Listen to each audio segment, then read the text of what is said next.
My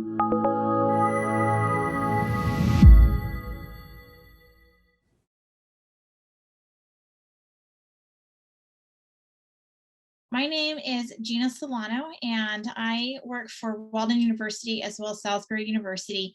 And I am an educational technologist. And I have been attending SITE for several years. This is one of my most favorite conferences. And so I'm excited to return here to present this workshop on social media strategies for engaging online learners. Alicia. My name is Alicia Beasley, and I am the Director of E-Learning Education at East Central Community College in Central Mississippi. And I am one of Dr. Solano's doctoral students. I'm working on my dissertation. So I'm very excited with this workshop today, and I hope you learned something. I'm Lorraine Schmerting at Valdosta State University, which is in South Georgia. I teach doctoral students and coordinate a program, an EDS program in instructional technology, and I absolutely hate social media. So I'm hoping you're going to change my mind, but we just have so many things to do. I can't stand people just jumping into my space all the time. So knowing how to control them, I think, is part of what drives me nuts. Great question, and we'll give you some ideas for that. Thank you. Can each one of you guys just unmute briefly and introduce yourselves and where you work before we get started? Hi, I'm Tammy Stifford from Israel. I teach at College of Education. I teach a course for master's degree on social networks in educational context. So I hope to, I followed your presentation today. So thanks. We have a fan. Yeah. Thank you. Welcome. Yeah. Hi, everyone. My name is Brian Chen. I am a professor of public health in University of Illinois in Springfield. And I've been teaching biostatistics, health economics, as well as social determinants of health in both on campus and online programs. So social media has been a tool for some of my courses when we talk about social determinant of health. Students might share their infographics, and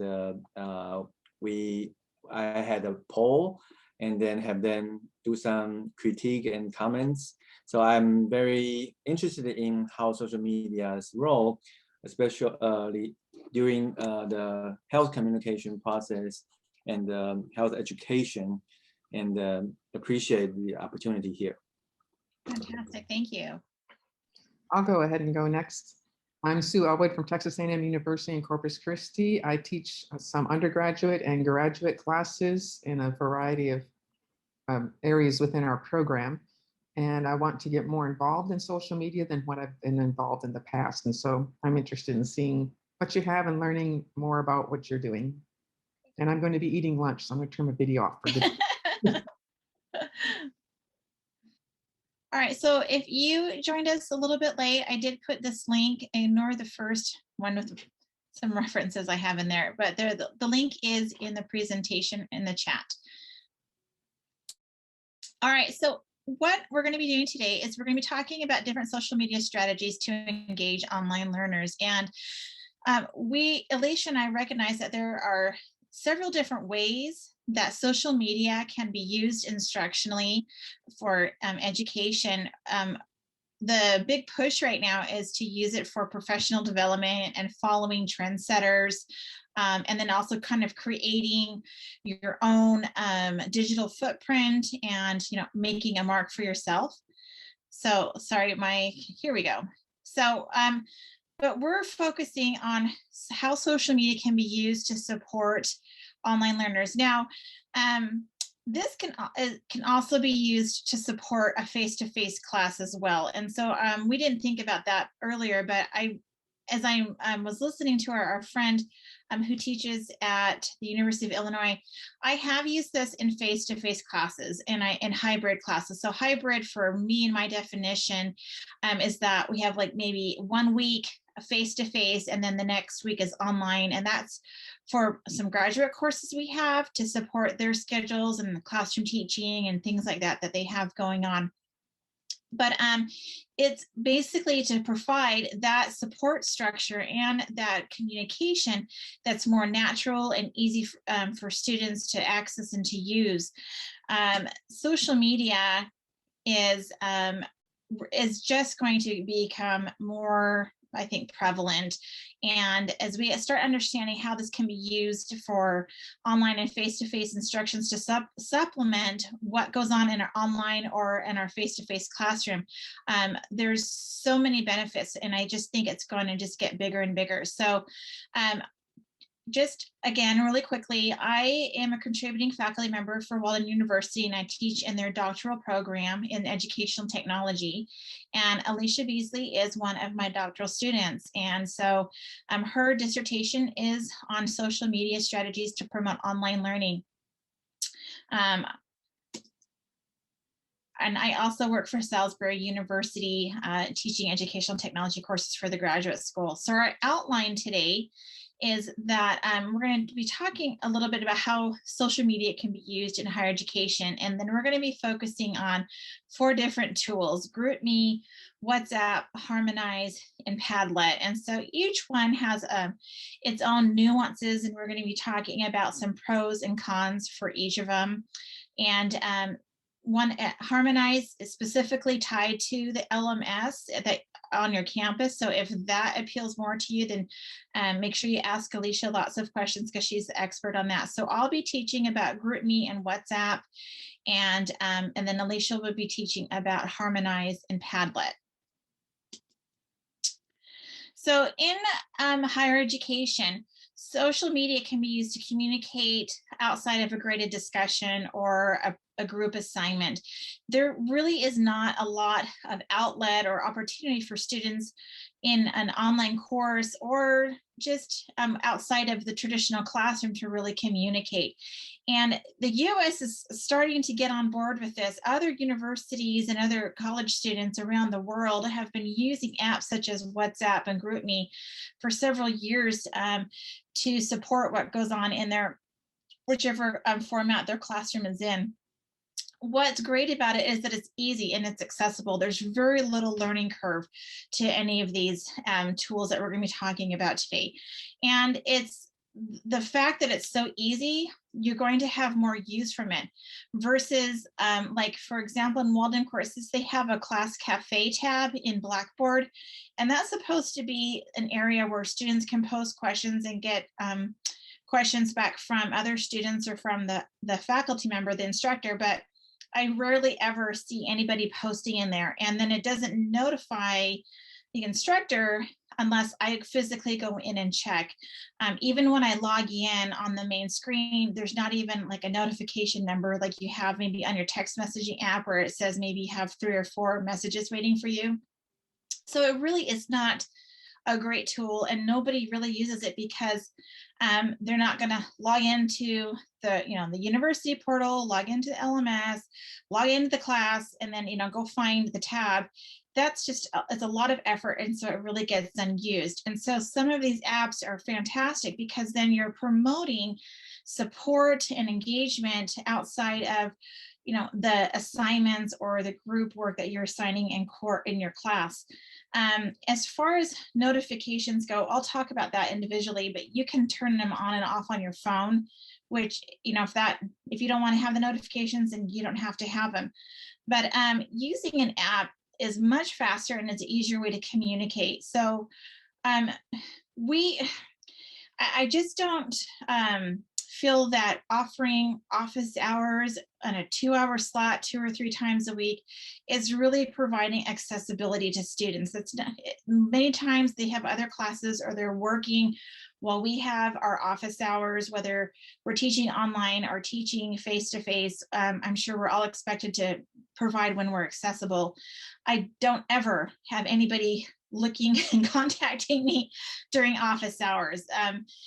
I get emails all day long, and in my courses, the first week of the class, I have students either WhatsApp me, so they text me through WhatsApp, or they text me, on just with their regular smartphones, because I want to open up that line of communication.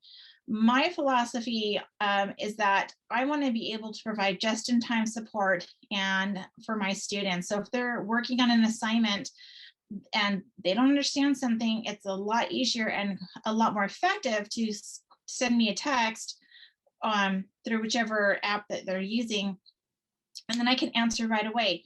I treat it just as I do any other messages or emails I get. If it's convenient for me to answer, I answer. If it's not convenient, then I don't answer and they wait. And that's the understanding with online communication.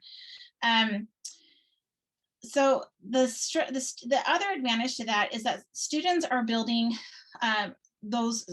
they're building team working skills. And that's not very easy to do in online courses. It's a lot easier in a face-to-face class when they can meet and talk to one another during the class time. But outside of class, they still need support and they still need to be able to ask their peers questions. And this is what these social media apps do. So you can use them in conjunction with assignments. You can create the group chat at the beginning of the semester and then let the students use it however they want. I know a lot of students have friends in courses, and so they will create their separate groups because they feel comfortable asking each other for help and things like that. It's also a great way to share a quick announcement with your students, and really just to help students to be engaged, to know that they're noticed, help them to get to know one another better, because honestly, we know that online discussions, that's not social. It's an assignment. They're posting, they're responding in the constructs of an assignment. And so nobody has ever said that participating in a discussion group makes me feel less isolated in the online course, because they're doing it asynchronously. And so we have to provide outlets for synchronous collaboration. And that's where the social media tools are so valuable. Are you guys familiar with the term back channeling?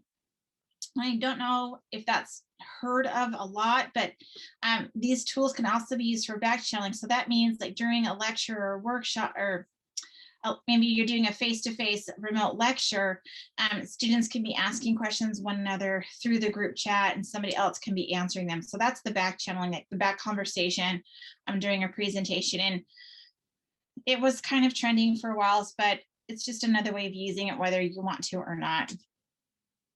So again, if you guys have any questions, go ahead and just unmute and ask.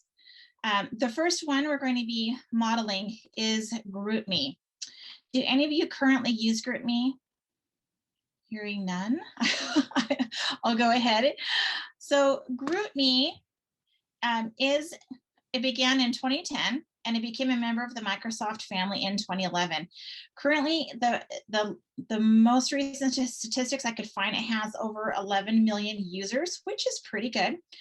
You can sign up and create an account using your Facebook or Twitter account as well. With GroupMe, you can do direct messages, or you can participate in a group chat. So, and within the group chat, you can select a specific person and then direct message them. It's available on Android, on iPhones, and as a desktop. So for me, having multiple ways to access it is perfect, because sometimes I want to use my desktop and sometimes I want to use my phone. The other benefit is that it uses Wi-Fi instead of cellular data. And that is an important feature, especially if you're working with international students like I am, and they are charged for their data, but they're not charged for Wi-Fi.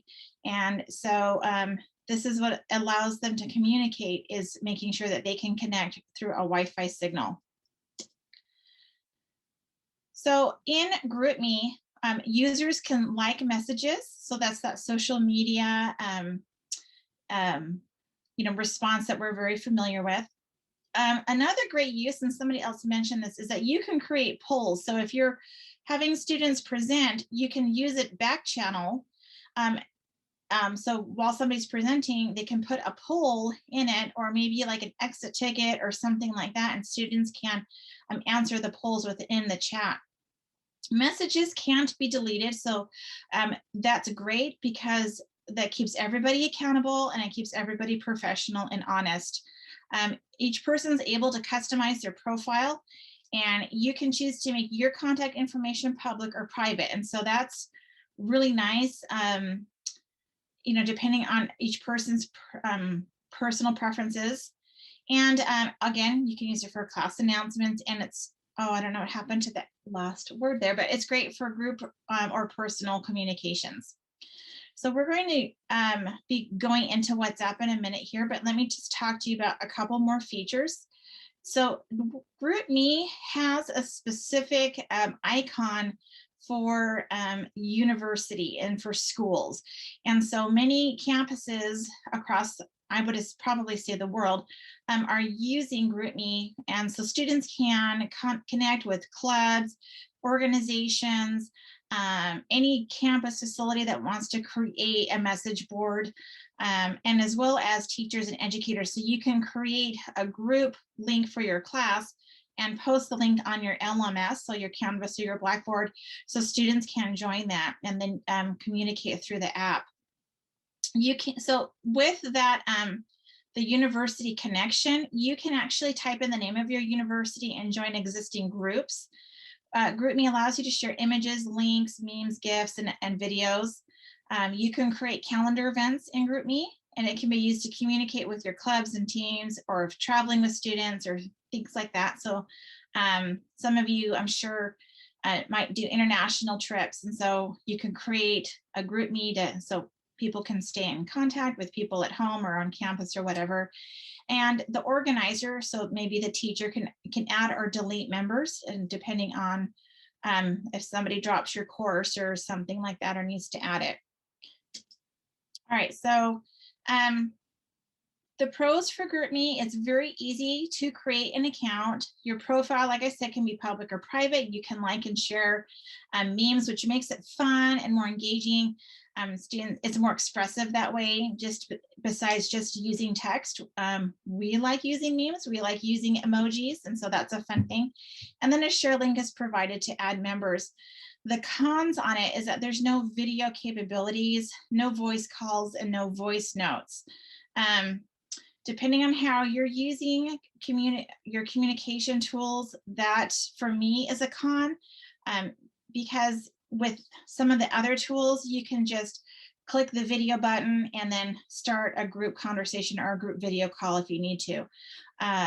So I don't know, and maybe for some of you that might be a pro, that you don't want the video or the audio tools on that. I like audio and voice notes sometimes, especially because maybe you want to give a long message and you don't necessarily want to type it. You can't add attachments, and so it doesn't allow you to send a PDF or add, like it doesn't have the paper clipping. You can't add something. If it's a link like a OneDrive, Office OneDrive document or Google Doc, then yeah, you can copy that link and paste it in the chat. So it's really just only used as a messaging app.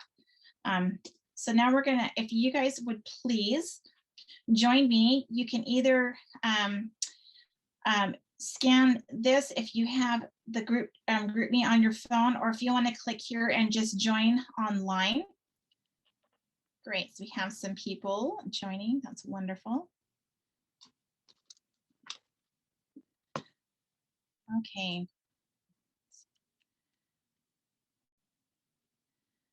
So this is where we need you guys to participate, so you can kind of get a feel for it. So that first link, it'll just take you to the page. Great, here we go. We got some more people here. So once you're in, will you go ahead and just say hello and introduce yourself? So as you can see, I have us up here.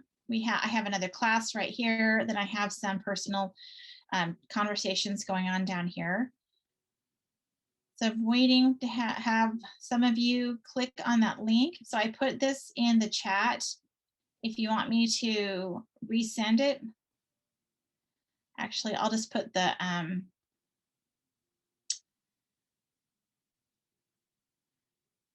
I will just put this in the chat. So here is our group, and I'll open up the features. So right now we have 2 members. So again, we need a couple of you guys to go ahead and try this out if you're interested in learning about GroupMe. There's the calendars gallery, so for different multimedia that's been shared. This is where you can create polls and Tina, so it's popular. Tina, and Yes, I see no link from you. it is in, I'm gonna share it right in the chat. I put the Google slide link in the chat earlier, so let me resend that. If Actually, someone joined the meeting after you put it in there, it won't show up for them. yep, I will, let me, Important thing. Thank you. yeah, I'm gonna send both. So here's the GroupMe chat. Okay, we're gonna copy. I just added it, Dr. Solano. You got it? Okay. All right. The link to the GroupMe or the link to the Yes. presentation? To the Okay. GroupMe. Okay, all right. Okay, so I got it onto my phone. How do I find you? You can open up the camera and scan the QR code right here. Or you can type in site 2021 and see if it pulls up that way. So up in, all right, so, okay. So let me open up the app.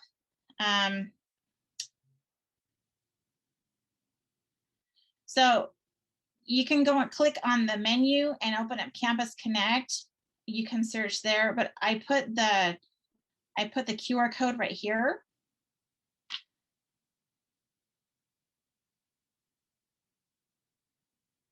I didn't really assign it to a campus. So you probably the best way would be to clicking on the QR code. Let's see. You can add people from contacts, but you're not in my contacts here. So this is probably, there we go. We got Sue in there. I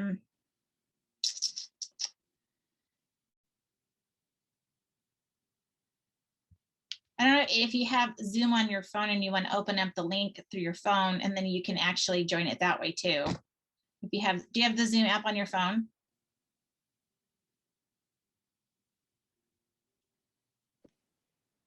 No, but I'm trying to use the QR code now.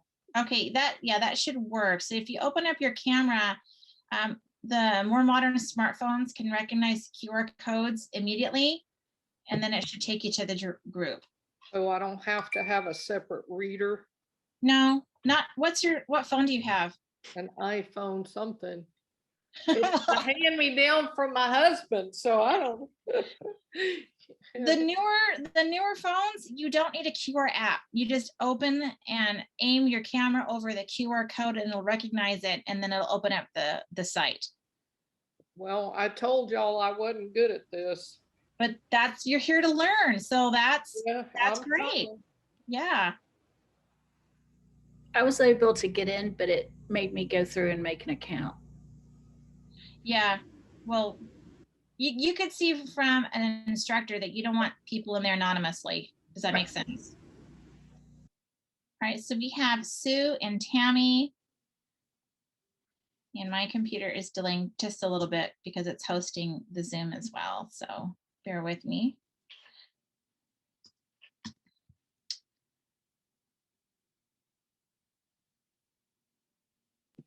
Great. It says I made it. Do you see me? What's your name? Lorraine. It is probably, we have Serpil Fox. Is that you? I'm trying. No, Are you the foxy one? says you are in. Gucci? Yeah, Gucci. Okay. That's what my grandchildren call me. I love it. It started out as Grandma Rain, and then it turned into Gucci Gang, and now they just call me Gucci. All right. Awesome. Okay, so you guys are now in. Fantastic. So, all right. So now you can like play with the emoji. Okay. You can click on the plus over here on the right-hand side of the chat box. This is now, I know I'm the organizer, so I want you to click to see what tools you have here. I believe as students, you can still create polls and events, search media, and oh, look at that, I'm wrong. Now you can now add documents from your computers. So maybe from the phone, I wasn't able to do that. I don't normally use it on the desktop version. I usually just use it through my phone. Okay, so if you want to use GroupMe, you can actually link it when you're setting up your group to your university. And so as students are searching their university groups, this will pop up. So like if we create a poll, let's play with that for a minute. All right, so, I'm actually creating one now. oh, all right, we'll let Alicia do that then. Okay. So you can ask your questions, you can activate it, do the multiple choice. Okay.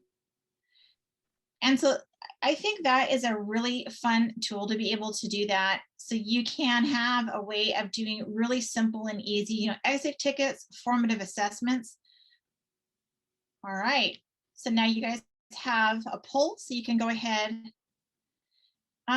Yeah, good. Yeah, you probably just would have to change how you logged in. So like maybe you logged in with your social, like with Google, and if that's your Google profile, you might want to delete it and then just create a new profile. Maybe if it's for work, maybe through like using your work email. Yeah. Okay, so I'm going to go ahead and vote.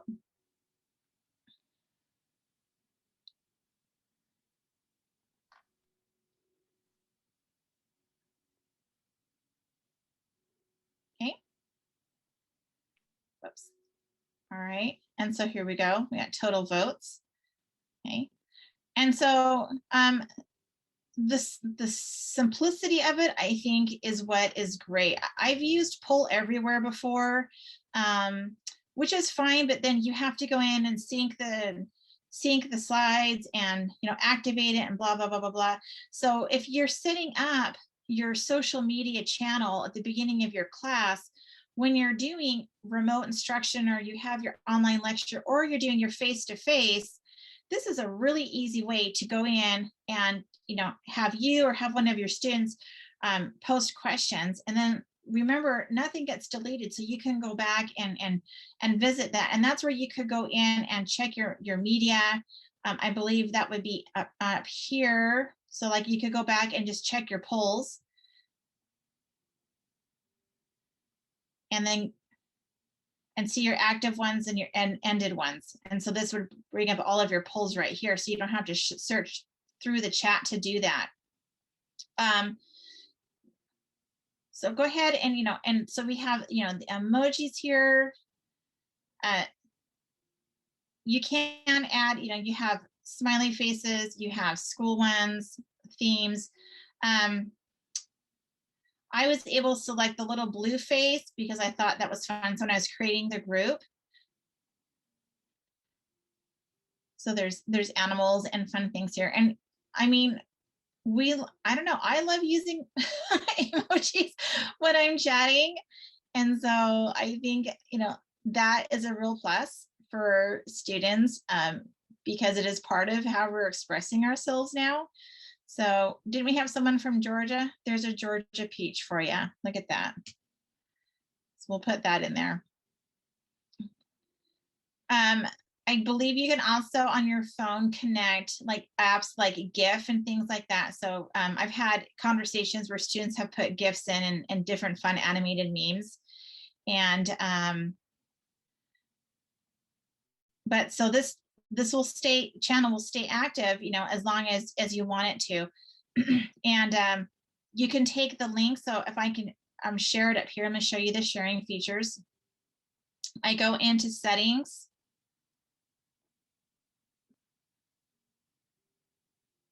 And it's just taking a minute. The Zoom slows everything down.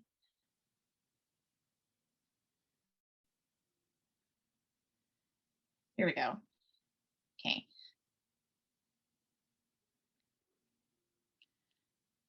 So here's my profile here. So that might be something you can look at too for changing your profile if you don't want to, if you want to change your name.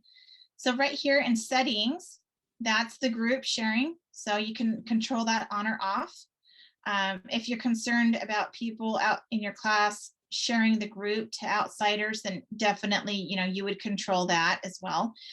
This is where you can make that QR code. So if you want to post it in your LMS, or if you want to post it, you know, in the classroom, it also lets you print it out. You know, so just however you want to share. I just snip the image. So if you know how to use the snipping tool on your computer, I don't do screenshots that does the whole screen. I snip it and then I can insert the image into the presentation, or you can, share the image on your LMS or however you do your group sharing. And so that's really nice right there. So there's the QR code that I used earlier and the share code, so that you can post so people can share. That way you don't have to have their contact information. You have closed groups, so that means you're controlling who's in your group. You are controlling and removing, adding and removing members. And you can decide if somebody needs to make a request to join. So you have great security features here. And this is where I changed my icons. You can change your like icons. And you can clone the group, clear the history. So if you want to use the same group or the same, I guess, page, you can clear the history, but your students can't, or the other people in the group can't. So if you want to start it for a new semester, then you can do that, and you can just create a new group. It's whatever you want, but then you can publish it or end the group. So lots of great features right there in settings. Do we have any particular questions for GroupMe before we transition to the next app?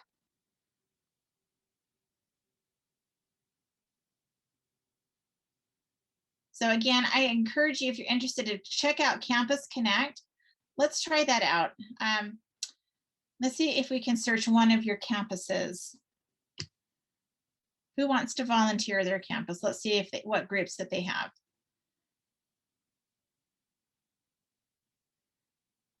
Does somebody want to unmute and tell me the name of their institution?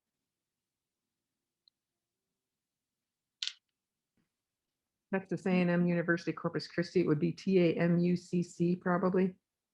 All right, let's see, AMUCC.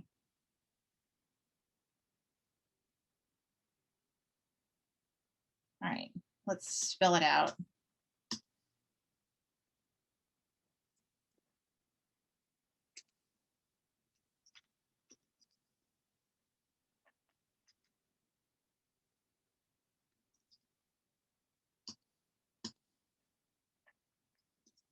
CRISTI, right? There's no H in that. CORPUS. It's just slow because it's the Zoom's on. And then CHRISTI, right?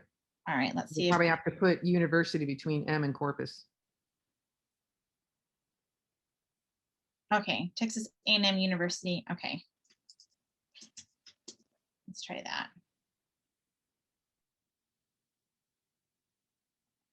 Okay, we'll give it a second.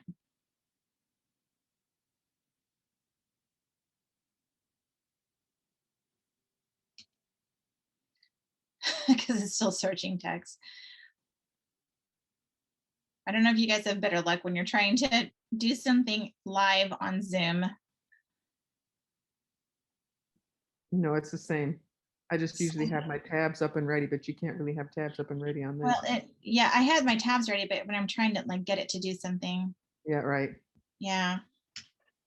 I tried to upload a picture earlier just to put it in the chat, and it didn't. Even though it looked like on my end that it went, but it didn't take. I'll have to try again. Let me see. Okay, let me join the chat through my phone. All right, try it again. So I'm going to hit the plus. I'm going to choose a picture from my phone. Let's do. Okay, now I'm seeing options I didn't see before. I think it'll go this soon. Okay. All right. So here's something interesting from a restaurant I went to. They turned a truck into a selfie place to take a selfie. And again, because of my desktop in the Zoom, it's probably lagging. There we go. So there's my picture I just posted.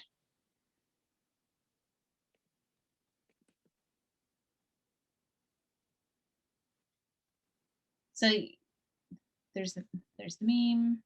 You can make it into a meme if you want. I'm not going to worry about that. So you should be able just to hit the plus and have it.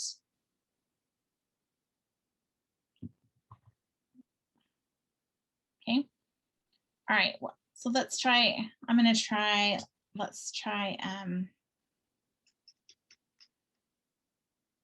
Salisbury. Oh, there we go.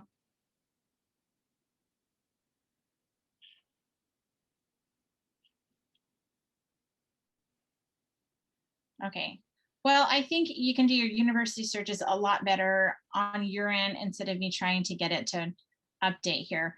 But that way you can type in the name of your university and see if there's existing groups. This is a great tool for students so they can, if they're looking for clubs or classes or campus, events or something like that, that they can join that chat.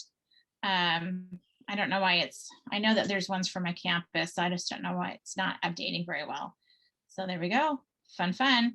Okay, so we're going to move back to the presentation and go on to WhatsApp.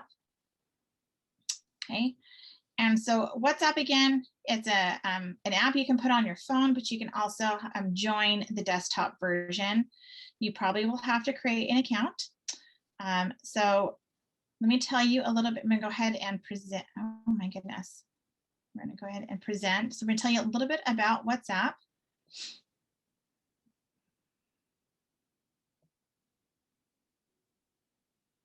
I'll just give it a minute here. All right, so WhatsApp is the largest social media tool in the world today. It has over 2 billion users. 1.6 billion on a monthly basis. And so it is very, very, very active. You're probably similar to me. I have accounts set up on multiple apps on my phone, but how often I'm using them, not, it really just differs. But WhatsApp, it's used by almost all of its members on a monthly basis.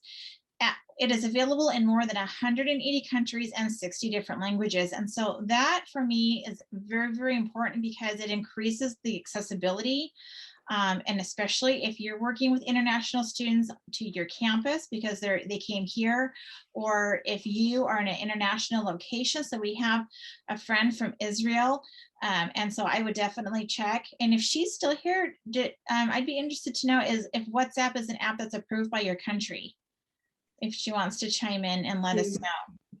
Yes, WhatsApp, I think that Israel was one of the first countries to work with to use the WhatsApp, and I don't think there is a person in Israel that doesn't use WhatsApp. Yes, we have groups for families, and actually during COVID, it was very used for community, but also for colleges.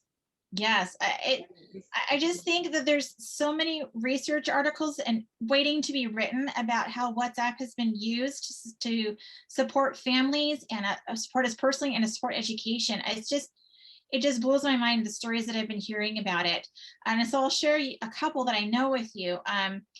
But just, I guess, as far as telling you about the app, 53% of those in the US use it at least daily. So in the US, because of our cell phone plans, we use just the texting app more. And so we're not really on the international circuit the way the rest of the world is, just because our cell phone plans are different. So, we don't get charged for our text messaging, but our texts don't offer the same amount of tools and communication and grouping features and video features and voice that the WhatsApp app provides.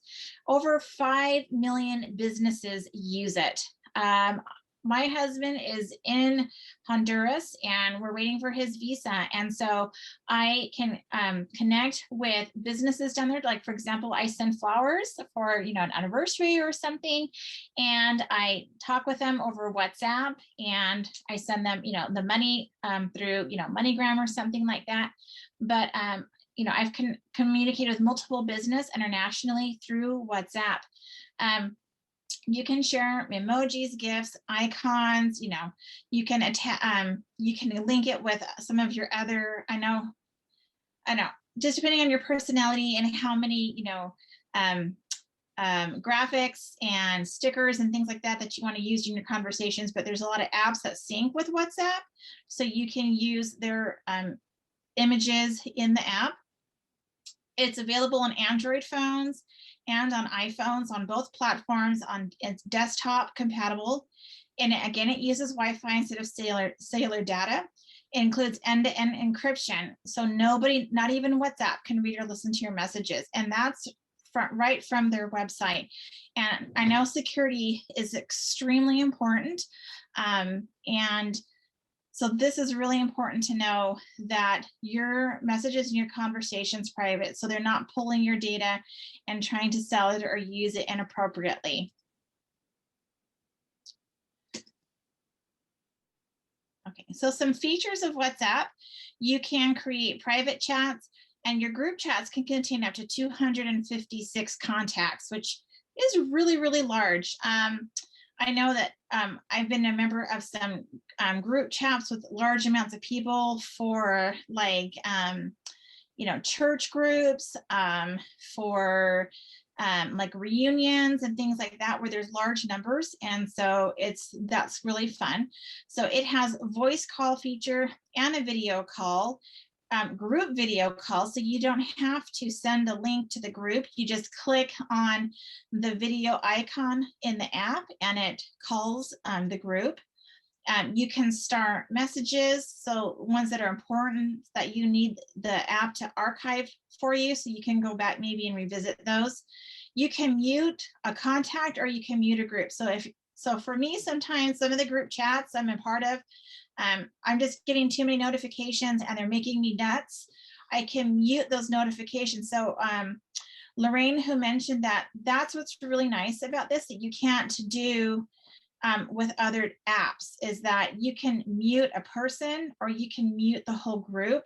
So if you don't want your phone pinging all day long, or all week long, because the conversation is mostly student to student and it doesn't involve you, you can just mute it, and then at your leisure you can go in and just preview the conversation if that interests you, but it won't be messaging your phone constantly. You have a chat search tool, so if you have to go back and find something, if you want to go back and find something specific, let me go back. And you can also delete messages before the receiver receives it. So I've used this sometimes because I'm talking to 2 or 3 people at the same time, and I'll write the wrong answer or I'll write something to the wrong person, and then before they read it, I can delete it. So I save myself a little embarrassment there. You don't have that option to kind of, I think we've all sent emails that we regret later on. And so if they haven't seen it yet, then you can still delete a message. You have a daily status option. So some people, this is where it very much kind of feels like an Instagram or kind of a Facebook, where they can go into their profile and they can post a message or a group of pictures for a daily status. This is not something that's within your chat, but as on your personal profile. And then students can go in, or users can go in and, see pictures of, whatever you post. So that's a really nice social feature that sometimes I look at the daily statuses of my friends and contacts, and, sometimes, mostly I don't, because I just don't have time for it. So it's very, very social. I mean, with the videos and the chats, you can attach any kind of documents to it. And I'll show you that when we go to the WhatsApp, the page here. And university students, like I said, are using this all over the world. They're using WhatsApp for private groups, for classroom groups, for group projects. They've been using WhatsApp to conduct class. So in Central America, that's where I have a lot of friends. We talk about in the US, about we don't have the one-to-one, so when COVID happened, we had major accessibility issues, and we were under the impression that every student needed a laptop or an iPad at home. Well, that's not even an expectation that many countries can have. But almost everybody has a cell phone. And so teachers would conduct a class through WhatsApp. Students would turn their assignments in through WhatsApp to their teacher, through their group chat. A lot of really amazing stories have been happening through WhatsApp to support education, especially in developing countries where they can't expect parents to go out and get Chromebooks, and the schools have no money to provide Chromebooks to check out. Like, it's not even a possibility. And so this is the platform that they've been using to support education and continue their classes during the pandemic. So it's been very, very interesting. Some other features of WhatsApp: you can customize the wallpaper in your general settings. You can customize it for a specific contact, if somebody you talk to quite frequently. You can customize sounds. So for example, my husband, he has his own notification sound. So when I get a message from him, I know it's him. So I think that's nice. You don't have that in other apps. I know you can maybe do that in your cell phone settings, but you can also do that in WhatsApp. So if you want to have a different notification sound for your classroom group, so you know, oh, that's for them, and whether you want to go check that message out or not, but that kind of helps me to filter my notifications and how quickly and frequently I need to check my phone. And the media has the option to save or you can delete. So what I'm talking about is that when you're setting up your account, when people are sending pictures and memes and things like that, you can choose to save those to your camera roll, or you can choose not to. So if you don't want your memory being filled up with all of the memes and the photos and whatever else is being shared in the conversations, you can choose to turn that off. So that saves your data. And so that's a really important feature in WhatsApp. All right, so pros and cons. Again, you can easily create an account. You have multiple communication tools available. You can share any file, photo, link, meme, or contact. You can share a link or a QR code to add members. Cons: sometimes it might become too busy depending on how many contacts and how many groups you're using to chat with. So I've been members of groups, and after 3 or 4 days, I just have to remove myself because we're very, very busy, and I can't have the constant pinging. So your profile pic is always visible and your phone number is visible. So again, you have accountability there, but you can change your profile picture to, to be a cat or a cartoon. So, but that's always visible. I use my photo just because I use WhatsApp for professionally, and I use it personally. I have doctoral students all over the world, and we use WhatsApp to communicate and to have our mentor-mentee, supervising meetings and things like that. So, I try to keep my picture a little more on the professional side. All right, so we're gonna go ahead and jump into WhatsApp. So if you, let me actually put this join code in the group chat.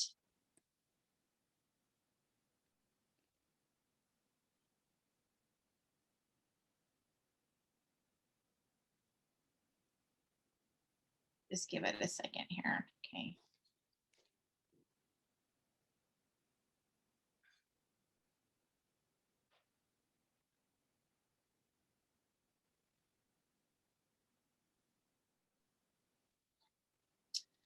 Wrong one.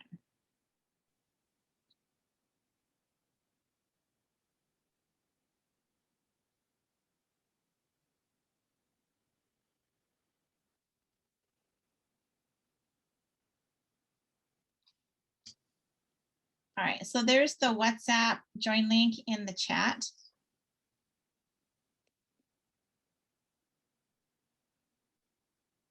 And then I will jump to it on my desktop here. You can also download WhatsApp as a program, so you can use it on the web, or you can install the program and so it can run separately. So like the online, offline, that's also a nice feature of the WhatsApp desktop. Okay, right here, you can get notified of new messages. So again, for Lorraine, who's like, I don't want to be, want my phone ringing constantly, you can choose to turn those on or off. And here are my recent chats. Okay. And right here, let me try to move. Come on, Zoom, work with me here. Okay.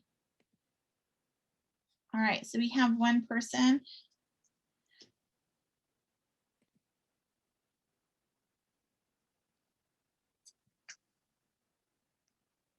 Okay, so we'll give you guys a minute.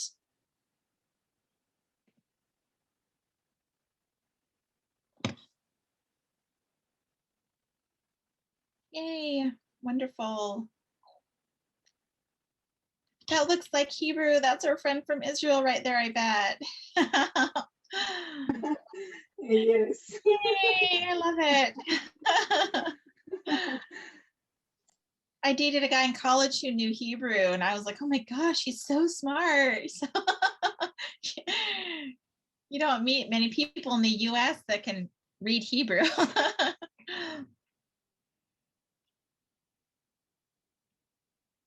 Wonderful. All right. So Can you send a link for Lorraine? She's needing to know how to do it on her phone. Yep. Let's see. I put it in the chat. It's right here in the chat. Well, I think she's wanting to do it on her phone. Okay, so all right. Let's see.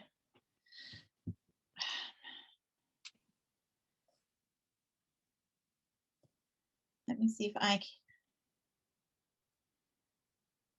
Lorraine, do you want to put your cell phone number in the chat and then I can text you the link? I can put it in a text.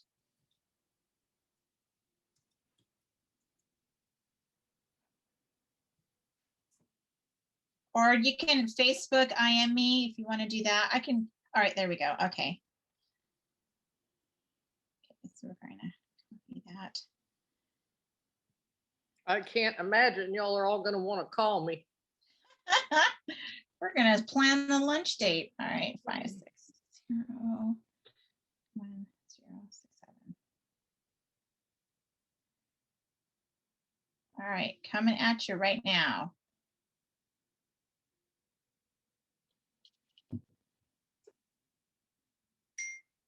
There you go. Oh, thanks, Tammy.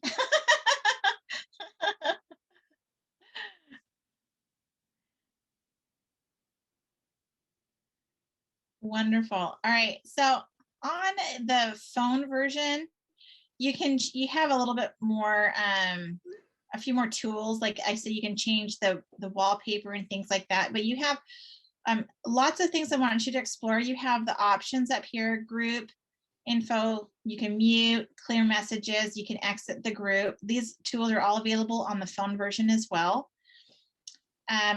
Up here, it lists the people that are in your group. But again, if you click on the name, let's see, let's give it a minute here. It'll pull up the information about the group.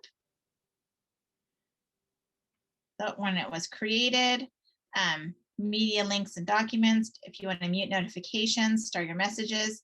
And I can add participants this way. I can invite them using a group link. So if I want to type in a phone number, I could have done that actually. I probably should have just typed your phone number. If there's something going on and inappropriate, you can report the group. It says who the group administrator is. Okay. All right. So that's the group information. Okay.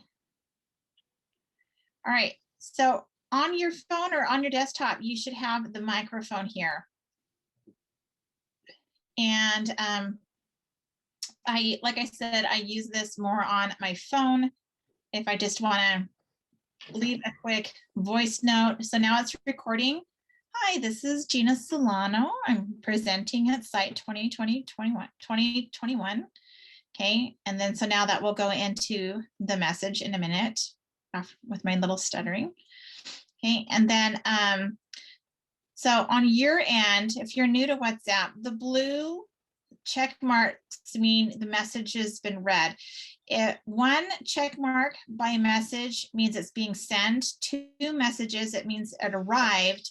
And then when it turns blue, it means that the recipient has read it.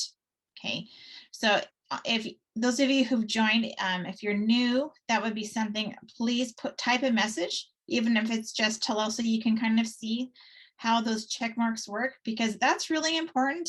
So, you know, like sometimes the Wi-Fi might have issues where you're sending it to, and if it only has 1 check mark, it means it's sending, but it hasn't gotten to the destination yet. So over here is the paperclip, and these are all of the different types of media that and attachments that you can send. So photos and videos. I use the camera a lot on my phone version to send selfies or to take pictures when I'm shopping and send them to my husband and things like that. Lots of different reasons why we use the camera. So if you want to send a document like a Word document, PDF or something, it'll open up the files on your computer, or you can access them on your phone, whichever platform you're using it on. This allows you to share a contact with somebody. So it pulls from your contacts, and this is creating the room chat. So like I talked about the video, on your app, you have the phone call, a phone receiver, and you have the video icon right at the very top of the chat. They're usually up here in the top right corner. So if you wanted just to do a voice call, you can do that. Or if you wanted to do a video call, you can do that. And it's really nice because you don't have to send the link and, you know, be in a waiting room. It's just making a video call like you would in FaceTime or something like that.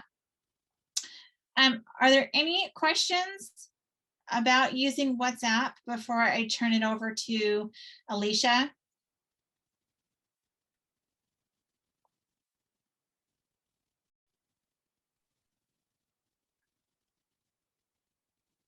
This over here, up here is my status, and I was talking to you about that, where you can change your profile picture, put a little message down there. You can go and see other people's statuses if that interests you. So if there's anything, it's kind of works better on the phone. I really don't do it much on here, but so that's kind of a fun social aspect to it. All right, so that is WhatsApp, and I'm going to keep that page open. So if any of you attending our session today wants to chat with me later through either one, I'm happy to engage in conversation with you. So with that, I'm going to go ahead and let's see if Alicia, if I can. Okay. All right, so now we're going to move on to our next tech tool, which is Harmonize. I'll start while she's trying to get it up. East Central is piloting Harmonize this semester, and we're hoping to get to keep it permanently after this semester. We were having trouble with engagement in online classes, so we have joined with Harmonize through our Mississippi Virtual Community College Consortium, which is all of our 15 community colleges. And there are 5 of the 15 that are piloting the program this semester. And I have been really impressed with it so far. One thing I like about it, it integrates with our LMS, and not only is it graded, you can do ungraded discussions with it as well. So like I said here at the beginning, it says introduction. There's a site, there's a link there to the instructor site that just tells about how to integrate it with Canvas, and it goes there. Okay. Oh, sorry. It's okay. Did you want me to click on the instructor site or play the video? I was going to say play the video, but I didn't know which one you had clicked on. All right, just give it 1 second here. It's a very simple integration process with Canvas there. So here's a short little video that tells a little bit more about Harmonize. Dynamic interaction among students and teachers is critical to learning. But too many online solutions fall short of the on-campus experience. Legacy online classrooms have failed to keep up with technology, Apologize. and today's student expectations. Enter Harmonize, the next generation LTI compliant discussion tool for platforms like Canvas and Blackboard. Harmonize is the way to bring your online classrooms to life.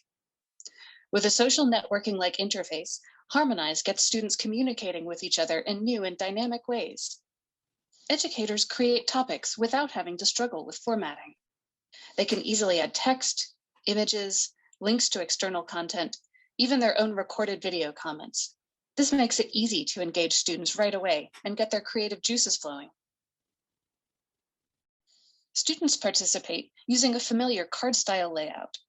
Discussions include all the same tools teachers have for creating content, so students' communication is natural, rich, and only limited by their imagination.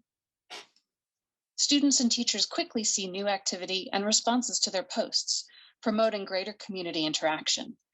And everything displays beautifully on every device, so students can be in class no matter where they are. Harmonize is proven to increase student participation up to 64% over traditional text-based discussion tools. More participation drives higher engagement, which improves student success and retention. For a full demo of Harmonize, click on the Request a Demo button on 42lines.net. That was a quick little overview of Harmonize, and we can go on to the next slide.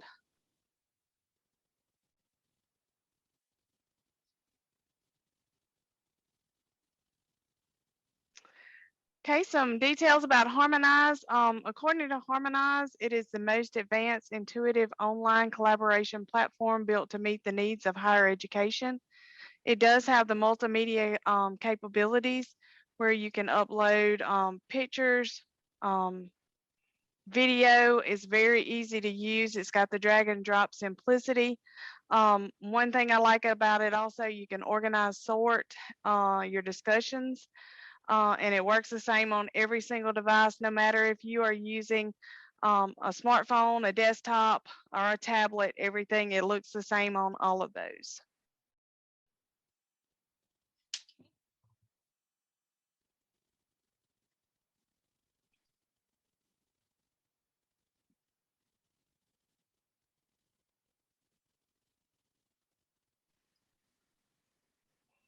One thing about Harmonize, you can switch your view from one to another depending on the user preference there. You can go from the grid view, or you can have the list style, which is the most common form of the discussion board. The grid view there, a lot of it looks a lot like Pinterest. So if you're familiar with Pinterest, that may be a style that you would like to use there. And Harmonize does have a entire website with tutorials and support on it. They have all kind of YouTube videos telling you exactly how to add discussions, grade discussions if you want to, that goes along with it. It's just got so many wonderful features that we're fixing to talk about here shortly.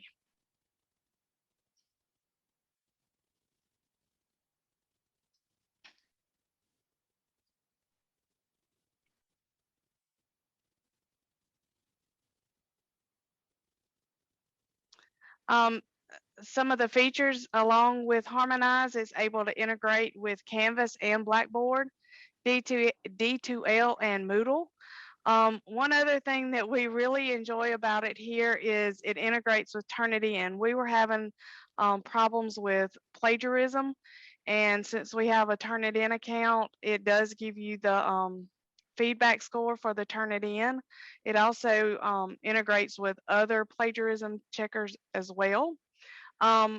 It also includes presence indicators to let you know if a user is online at the time, and you can actually chat with users in real time on there. And I will show you an example of that here in a minute. So it's got the direct and the group chat that goes along with it.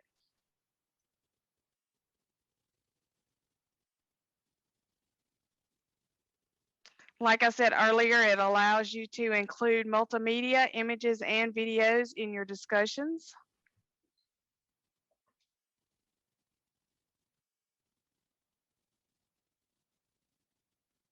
And now I've got an example of a discussion. I wasn't able to go live because it includes student names and information about my students, so I couldn't do that. But here's an example of a discussion that was used in one of our psychology courses. It's the magic and sensation and perception. So if you see up here at the top, it shows that the requirements, you have to make at least one post on it, and you have to have 2 comments and 2 reactions. So you can actually do emojis and things like that with your reactions to other students.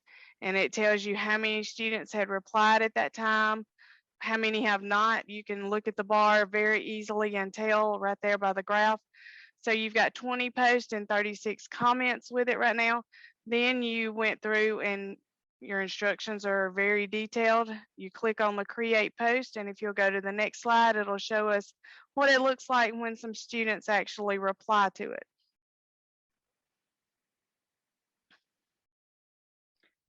So I would click on reply. I would just put in my subject there. One good thing about this one too, you can actually tag classmates into this. This is something that some of our teachers have been using, and it is very neat how they actually get to tag the classmates in it. Then they type in the box there if they have text that they want to type, or they can click and drag files to it. Next screen, please. In the bottom of that page, it has all your tools here where you can add your multimedia, you can add links, you can add pictures, you can add a video, you can even add a calendar event to it here. And also, if you had a question that you wanted to ask the teacher, you could do the little click box there, and it would alert the teacher that you had a question about whatever the topic was that was in the discussion there. Then you would just click publish.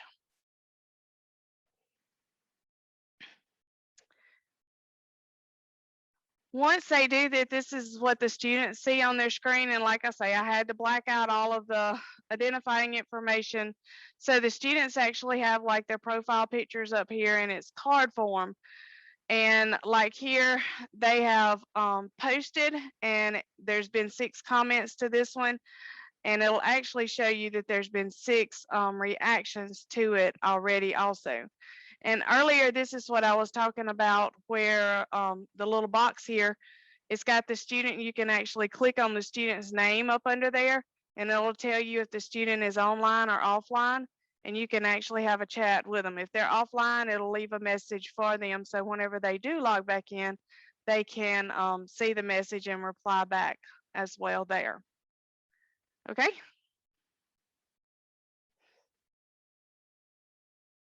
So right here, this is what it looks like in SpeedGrader. If you go to SpeedGrader, it's going to pull up each individual's answer to their question here.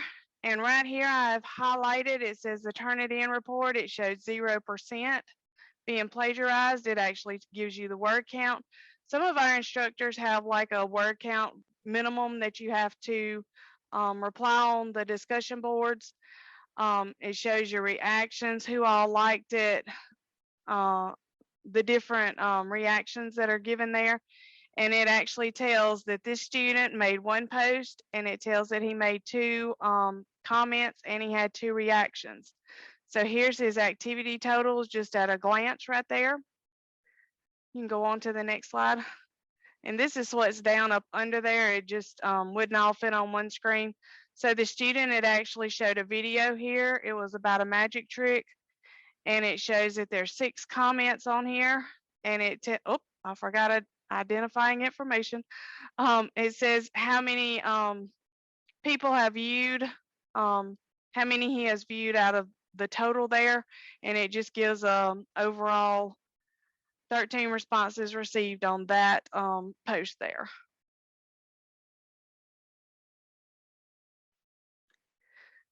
You can also attach a rubric to it.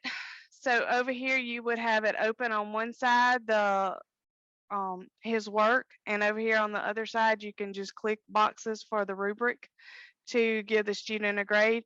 And one thing I like about this, and most of the classes do this, some of the discussions are not even graded. They have just forums in there just for students to get in there to just conversate amongst themselves about different topics where they're not graded. Some of the topics are graded though, just, you know, to give variety in the classroom.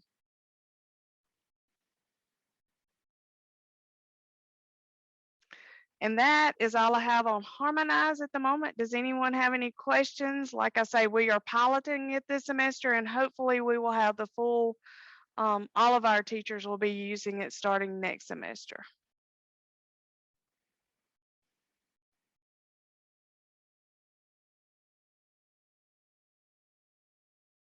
I take that as no questions.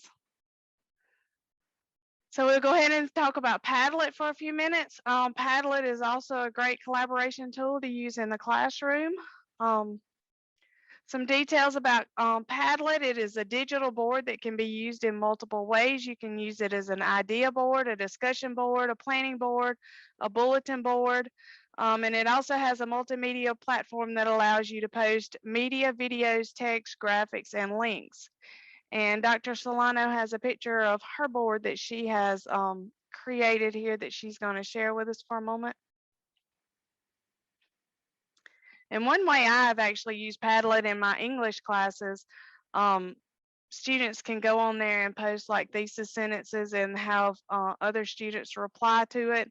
So you can use it as a discussion board that way too, and actually have students reply and get feedback from other students. So as you can see here, she's just kind of got like it listed with all the different technology tools that students can use or instructors can use. And it's just her one place go to see all of the resources available there in one spot.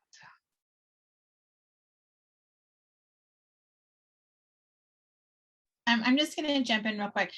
Go This ahead. is a lot more visual than just putting hyperlinks on a document. And so that's one of the advantages of using this as a bulletin board.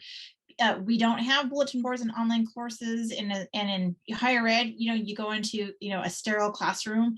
So you can share a lot of information with your students and make it visual and engaging and interesting. And so now she's going to show you more of the collaborative tools, which makes it fall into building the social relationships we're talking for online and face-to-face. So the Padlet's great for online or face-to-face courses. Correct.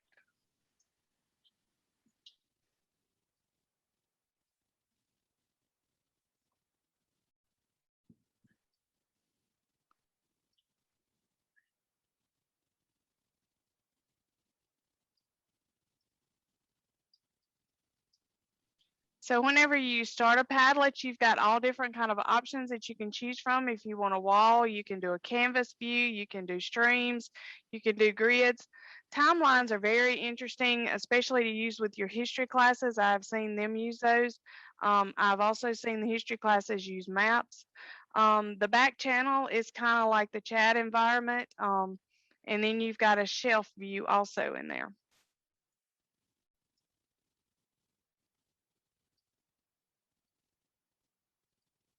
Some of the features of Padlet, it's a collaborative board that can be shared or posted in multiple ways. You can go in and actually add members to the group yourself. You can make the links private or public. A shareable link using a QR, you can use the QR code, and you'll see here at the end when we practice that I've got the QR code listed for you there. You can also share these by email, Facebook, Twitter, or even in your LMS. With Padlet, you can design a creative discussion or a group project where students are sharing ideas and resources together. And I really like Padlet because it's interactive. The students can get on there and work together on the projects. The options that go along with Padlet, you have your free membership, so you don't have to worry about the students having a paid membership account. There are also paid options where you get more features that go along with it. When used as a class or a group project, the student can click anywhere on the board and add their content to it. You can also, when you get finished, the Padlets can be downloaded as an image. With Padlet, you can attach files, PDFs, audio files, and even bookmarks. And it integrates with the Google Classroom, which a lot of the schools are using now due to COVID, I have noticed. Why use Padlet?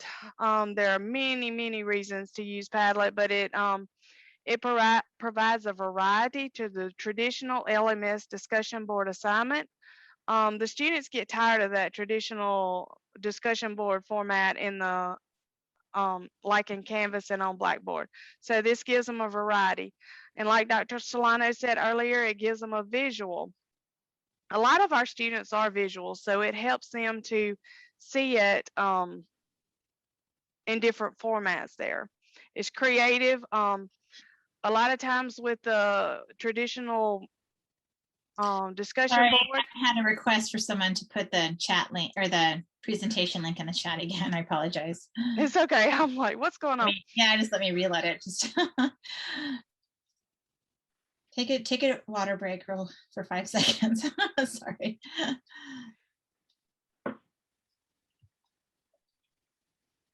And now it wants to take its time. I apologize. There we go. Okay. One thing about it too, it is very creative, engaging, and collaborative. A lot of times these students, whenever they go to the traditional discussion board, they don't have that creative ability, whereas they can get on here and be more creative on Padlet. You can use it for brainstorming. I've seen English teachers use this before for brainstorming ideas about topics about their papers. It's a great place to showcase students' work. It can be used as a digital portfolio. It can be exiting tickets for comprehension checks, icebreaker activities. That's a good way to get class started, having them create a Padlet at the beginning. Book discussions, and it helps to activate the schema, and there's so many more advantages to using Padlet. And they're listed there in that link that Dr. Solano has provided.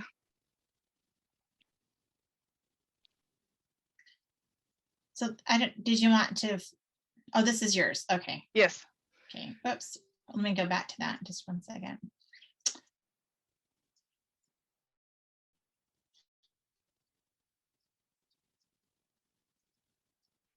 So are we going to do the join the site Padlet? Same way as Dr. Solano has done with hers earlier, you can take your camera and you can click there to join the Padlet. I'll go back and put the QR code on. Okay.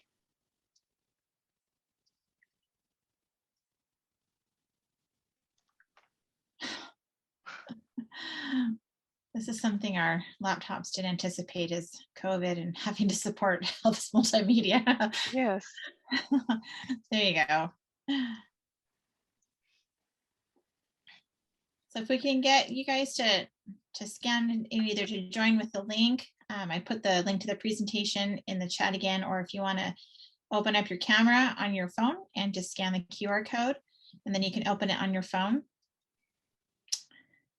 Again, hands-on is the best way to learn this. Mm-hmm. And then, ask questions. So I'll go ahead and jump back over here.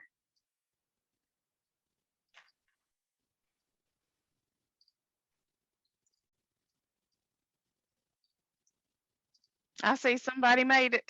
Yep, there you go. So very easy to use. It's just got the little box there. You can go ahead and type in it, and then you just click post. Down here at the bottom, you've got where you can take a picture. You can add the GIFs on there.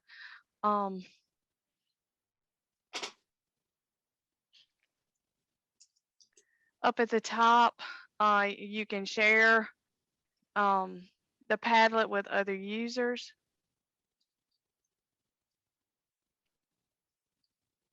Do you want to show some of the features there, since you've got, since you can move the mouse and you can and you can talk there about the different features here? I think it would be easier.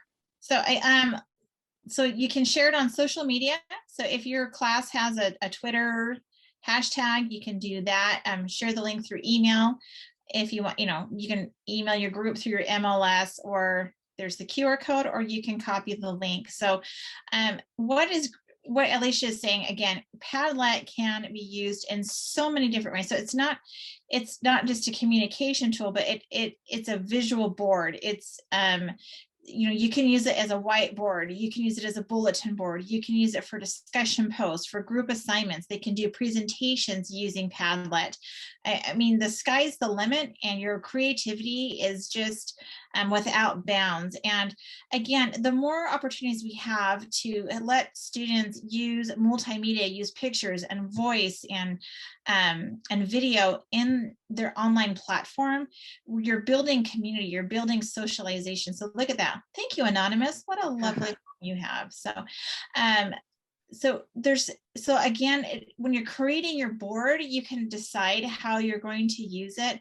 And if you want to allow comments on it and different things like that. I've used it in other ways where students have used it for brainstorming project ideas. And so this is a place where they can kind of put videos and links to different websites and different resources that they're considering about using. I've used it for debates where I posted a discussion, like a question up here at the top, and then everyone has the link and they can put their comments on here so everyone can see them, and then you can grab the notes and organize them for maybe like pros or cons side or something like that. But there's so many different ways that you can use the Padlet that's different from GroupMe, that's different from WhatsApp, and that's different from Harmonize. But it does promote engagement. It does promote socialization. Students can really be expressive on Padlet as much as they want. Anything else you wanted me to show on here? I think that was it. It was just going to be easier for you to do it since you had control of the mouse there. Yeah. So there's on settings, you can change your wallpaper, color schemes, fonts. So you have lots of different tools to personalize it. There's the join code that you can copy and then share it with your group. So again, you can make it as public or private as you want to, and liking it. So there's just lots of really fun and different uses. And so here's mine again. That it's more of just sharing information. But again, I mean, I can have students create a Padlet, and I've had them do this to do presentations, and because it provides the hyperlinks to all of these different tools. So, and it's graphic and it has text, so this makes it multimedia here, and so it makes it a lot of fun. So just lots of fun, really different ways. Are there any questions on Padlet that we can answer? All right, so I'll just let Alicia finish telling us a couple more things about this. Okay. Before we conclude today. Or do you want to see this slide? It don't matter. All right, go ahead. All right, it's loading right now, so let's see. Okay.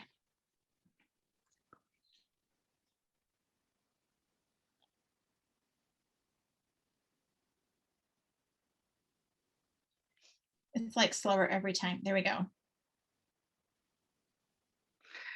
Some things that we need to consider before using social media.